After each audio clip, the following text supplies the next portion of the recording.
Nationalist Congress party Sharad Pawar NCP Sharad Pawar क्या NDA का हिस्सा बनने जा रही है। बहुत दिन से चर्चाएं थी। शरद पवार साहब का अब महाविकास अघाड़ी और इंडिया अलायंस के अंदर अब मन नहीं लगा। मॉनसून सत्र के शुरू होने से पहले कोई बड़ा विस्तार फेरबदल हो सकता है। किस बिल को पास ना कराने का खामियाजा विपक्ष को भुगतना पड़ेगा।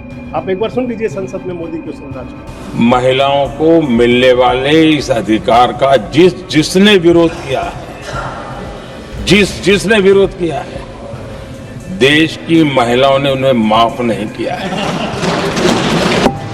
खासकर तृणमूल कांग्रेस पश्चिम बंगाल और इधर तमिलनाडु डीएमके दोनों पार्टियां थी जो इन दोनों कानूनों के विरोध में सबसे ज्यादा आगे।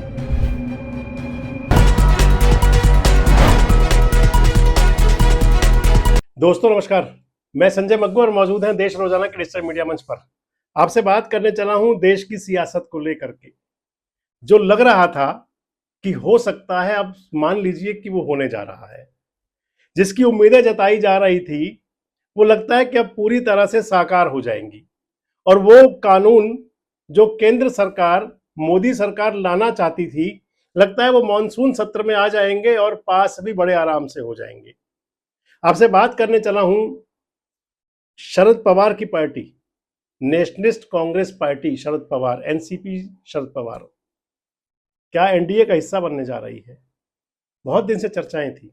दरअसल पहले तो बात वो कर लें कि आखिर ये चर्चाएं चली कहां से कि शरद पवार की पार्टी एनडीए की तरफ जा सकती है। दूसरी तरफ सुप्रिया सुले शरद पवार साहब की बेटी, जिन्होंने आज कहा है कि वो परिसीमन बिल को लेकर के एनडीए का साथ दे सकती है उनकी पार्टी। और तीसरी बात, क्या शरद पवार साहब का अब महाविकास अघाड़ी और इंडिया अलायंस के अंदर अब मन नहीं लग रहा। दरअसल इस समय चर्चाएं पूरे देश के अंदर जो सियासी तौर पर हैं वो मॉनसून सत्र को लेकर के हैं। मॉनसून सत्र की चर्चाओं के बीच दो बातें हैं कि एक तो ये कि क्या मोदी कैबिनेट के अंदर मॉनसून सत्र के शुरू होने से पहले कोई बड़ा विस्तार फेरबदल हो सकता है, और दूसरा क्या एनडीए इस मॉनसून सत्र के अंदर अपने पास जो 2/3 मेजॉरिटी चाहिए होती है उसको पारित कर लेगा। दरअसल आपको ध्यान होगा कि पिछले दिनों जब स्पेशल सत्र हुआ था, पश्चिम बंगाल का विधानसभा चुनाव चल रहा था और उसी के बीच में एनडीए सरकार ने, मोदी सरकार ने संसद का विशेष सत्र बुलाया था। संसद का जो विशेष सत्र था उसके अंदर जो कानून लाए जाने थे, एक तो था नारी शक्ति वंदन अधिनियम। हालांकि उसके पीछे बात परिसीमन बिल की थी। असल में उसके पीछे जो मूल में था वो परिसीमन बिल था, परिसीमन कानून, जिसके तहत देश के अंदर लोकसभा, राज्यसभा और विधानसभाओं की सीटें लगभग 50% बढ़ाया जाना था। और उसी के अंदर कहीं छुपा हुआ था महिला आरक्षण, यानी कि महिलाओं के लिए नारी शक्ति वंदन अधिनियम में 33% सीटों का प्रावधान, उसको कानून के रूप में पारित कर देना। हालांकि कानून बन चुका है पहले ही वो, लेकिन इसे जो प्रसारित किया गया था, जो इसकी चर्चा हुई थी, परिसीमन बिल के अंदर छुपे हुए महिला आरक्षण बिल की बात ही थी। और तीसरा था उसके अंदर कि अगर 30 दिन की जुडिशियल कस्टडी हो जाए, न्यायिक हिरासत हो जाए, चाहे वो प्रधानमंत्री हो, मंत्री हो, मुख्यमंत्री हो, सांसद हो, उनका वो पद अपने आप ऑटोमेटिक खत्म हो जाएगा, अपने आप इस्तीफा हो जाएगा। ये सब चर्चाएं थी।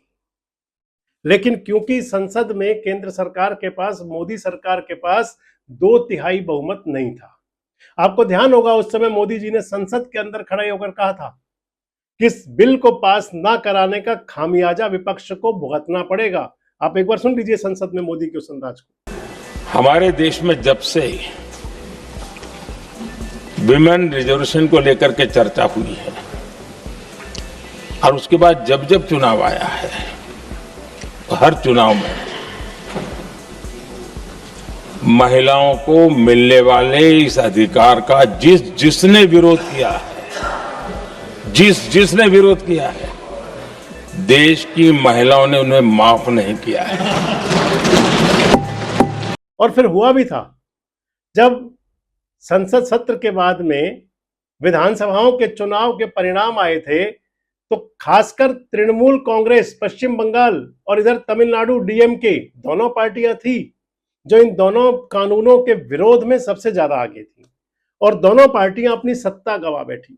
केवल सत्ता ही नहीं गंवाई बल्कि जनता के दिलों से भी उतर गई पूरी तरह से। अब एक बार फिर चर्चाएं हैं। दरअसल मैंने आपको कहा कि एक चर्चा रीशिफ्लिंग की है, मंत्रिमंडल में बदलाव की, कितने चेहरे बदल सकते हैं इसको लेकर के बहुत चर्चाएं हैं। हालांकि बीजेपी के अंदर की आहट बाहर सुनाई नहीं पड़ती, अंदर क्या चल रहा भी कह नहीं सकते, परंतु इतना जरूर है कि कुछ चल जरूर रहा है। और दूसरी बात, संसद के अंदर अगर ये बिल कानून आएंगे तो उनको पारित आखिर कैसे कराया जाए।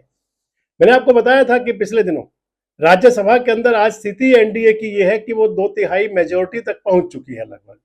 थोड़े से सांसदों की जरूरत पड़ेगी 8-10 की, उनका जुगाड़ बड़े आराम से हो जाएगा। इधर लोकसभा के अंदर 67 एमपीज की नीड थी, जरूरत थी 67 सांसदों की, और उसके लिए भारतीय जनता पार्टी का जो मैनेजमेंट है वो पूरी तरह से लगा हुआ है।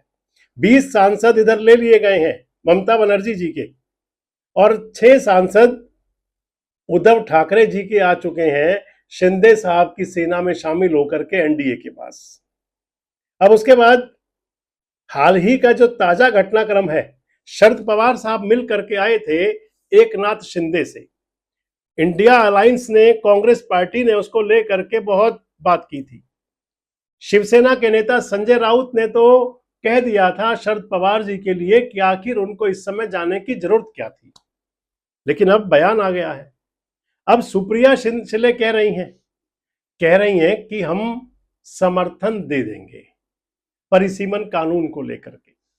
परिसीमन कानून के अंदर मैंने आपको बताया कि महिला आरक्षण बिल, यानी कि अब समर्थन की बात हो गई है। अब जब समर्थन मिल जाएगा तो कानून पास हो जाएंगे, और 3 बड़ी पार्टियों के, यानी कि 2 पार्टियों के तो एनडीए के पास आ जाने के बाद 26 सांसदों के, इधर शरद पवार के 8 सांसदों के अगर समर्थन की बात आ जाएगी तो 34 सांसदों का जुगाड़ तो हो गया। बचे हुओं का जुगाड़ भी जो अमित शाह जी की मैनेजमेंट है वो कर ही लेगी।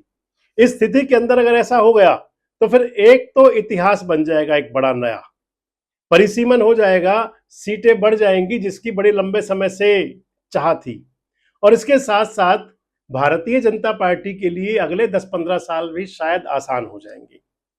आपको क्या लगता है, क्या केंद्र के अंदर इस मॉनसून सत्र में वो कानून आ सकते हैं? क्या केंद्र सरकार उन कानूनों को पास करवा सकती है? और सबसे बड़ा सवाल कि क्या एनडीए 3/4 यानी कि 3/4 बहुमत हासिल कर लेगा? कमेंट बॉक्स में अपनी राय जरूर दें। जुड़े रहे हमारे साथ, देखते रहें देश रोजाना। हमारे साथ जुड़े रहने के लिए सब्सक्राइब करें देश रोजाना के YouTube चैनल को, और नई वीडियो की नोटिफिकेशन पाने के लिए बेल आइकन जरूर दबाएं। अगर आप ये वीडियो Facebook या Instagram पर देख रहे हैं तो पेज को लाइक और फॉलो जरूर करें और ज्यादा से ज्यादा शेयर करें।